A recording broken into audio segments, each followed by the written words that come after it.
Bom, vamos para a segunda etapa da aula.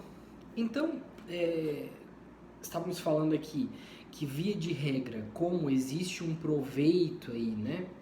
E um risco, digamos,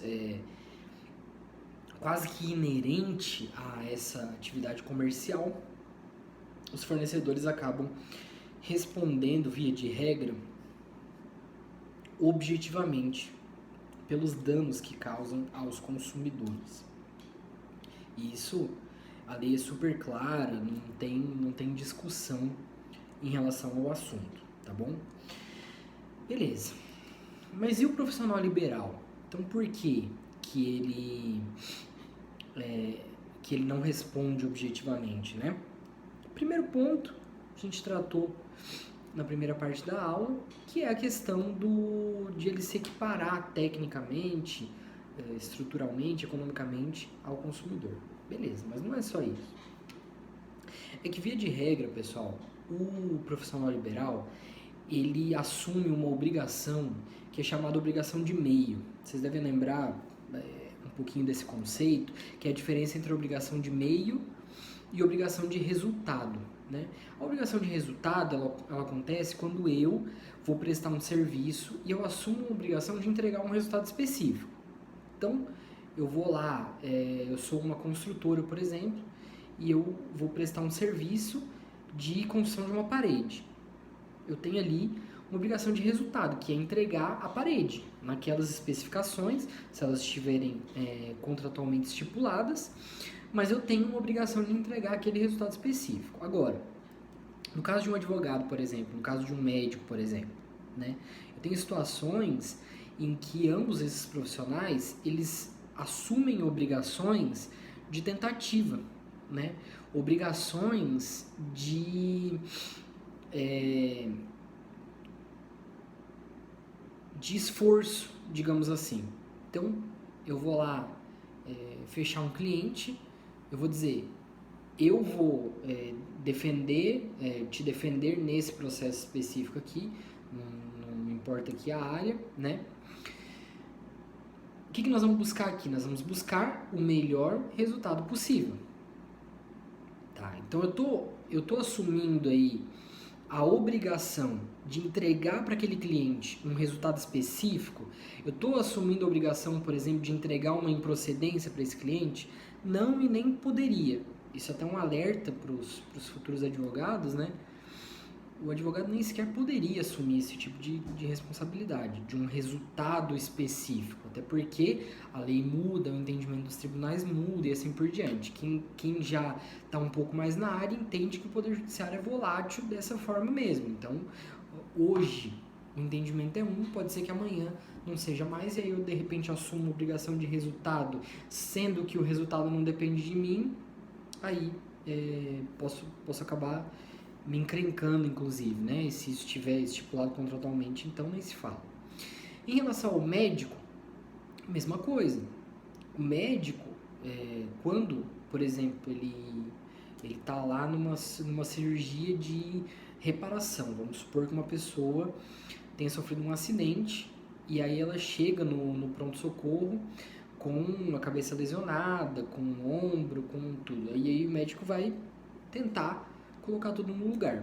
Ele assume ali a responsabilidade de deixar tudo aquilo perfeito novamente? Não. Ele assume ali a responsabilidade de chegar no melhor resultado possível. Assim como quando se faz uma consulta médica e quando o médico faz um tratamento de saúde, ele assume a obrigação de realizar o melhor tratamento possível. É possível que o tratamento médico falhe? E acontece. Acontece do melhor tratamento médico possível não ser o suficiente para conseguir melhorar aquela condição que a pessoa se encontra. Então, essa aí é a chamada obrigação de meio ou obrigação de esforço mesmo, né? Obrigação de tentativa, que eu vou tentar nos melhores meios técnicos possíveis, né, chegar ao melhor resultado possível na tua situação. Essa aí é a obrigação de meio. Então, como a obrigação é de meio e não de resultado, Então eu não posso também responsabilizar objetivamente esse profissional pelo fato do resultado não ter chegado. Seria até mesmo incoerente por parte da legislação dizer que eu assumo uma obrigação de tentar e que quando eu tento e não consigo, eu devo indenizar, eu devo, enfim, de qualquer forma, restituir algo, né, ao consumidor. Então, a legislação ela se dá dessa forma também por conta dessa questão da obrigação de meio. Agora, tem uma discussão muito grande dentro da doutrina e da jurisprudência, que é a questão do cirurgião plástico. E esse é um assunto que está bastante em voga, porque o entendimento dos tribunais superiores já mudou mais de uma vez. E aí é o seguinte, quando o cirurgião plástico ele assume uma responsabilidade de fazer uma cirurgia, a grande discussão essa obrigação é de meio ou essa obrigação é de resultado? Aqueles que defendem que essa obrigação é obrigação de meio, eles dizem o seguinte, que o médico ele não tem como saber e possivelmente nem alcançar aquela expectativa, às vezes até irreal, do paciente. Então, eu chego para fazer uma cirurgia estética, eu chego dizendo, por exemplo, que o meu nariz tá feio, eu quero mudar, enfim, e quero deixar ele mais fino, vamos dizer que seja esse o problema. O médico, ele pode até conseguir deixar o nariz mais fino, mais pontudo, menos pontudo, mais desse jeito, mais daquele jeito, só que ele não tem como saber qual que é a imagem do nariz que está na minha cabeça e que é aquele nariz que eu imagino e quero. Então, essa é a ideia daqueles que defendem que é uma obrigação de meio. Por quê? Porque ele está sim se comprometendo, mas ele está se comprometendo ao melhor resultado possível e não a um resultado específico e talvez até irreal que está lá na cabeça do paciente. Aqueles que dizem que é uma obrigação de resultado, eles entendem que a cirurgia plástica, ela hoje é feita com métodos que permitem ao profissional chegar, digamos, muito próximo, né, do que seria a visão que o paciente tem daquilo que ele quer. Então eu tenho, por exemplo, recursos tecnológicos, eu tenho fotos, eu tenho várias outras coisas que eu posso de repente mostrar para o médico e dizer, ó, é esse aqui o nariz que eu quero, por exemplo. O nariz eu quero desse jeito aqui. E aí quando eu digo eu quero desse jeito, né, e o médico concorda que é daquele jeito ali que ele vai deixar, ele acaba se comprometendo a um resultado bem específico. E aí já exclui, digamos, né, essa possibilidade de ser chamado de obrigação de meio. Porque aí nós estamos tratando de algo que vai gerar, inclusive, aí só para vocês entenderem também, né, isso pode gerar, inclusive, uma responsabilização objetiva do profissional. Porque ele assumiu, porque aí não interessa se houve culpa, se houve dolo, ele assumiu a responsabilidade por um resultado específico dentro daquela situação.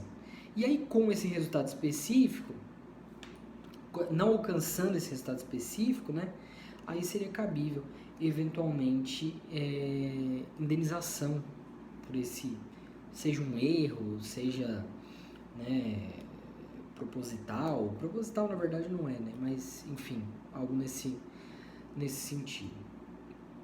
O STJ já vinha entendendo há muito tempo que essa obrigação do cirurgião plástico era uma obrigação de meio, né, e que então o paciente que quisesse uma eventual indenização por conta de um resultado